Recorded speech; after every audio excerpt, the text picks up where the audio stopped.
Kejadian bermula saat korban EP warga Dumoga 2 mendengar temannya dianiaya di salah satu kos-kosan di Kelurahan Matali oleh orang tak dikenal.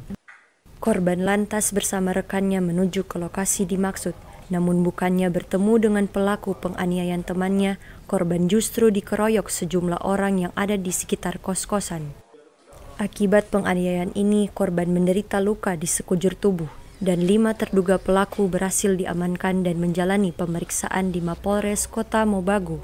Setelah sampai di tempat kejadian, korban menanyakan kepada temannya yang diduga dianiaya oleh orang yang tidak dikenal.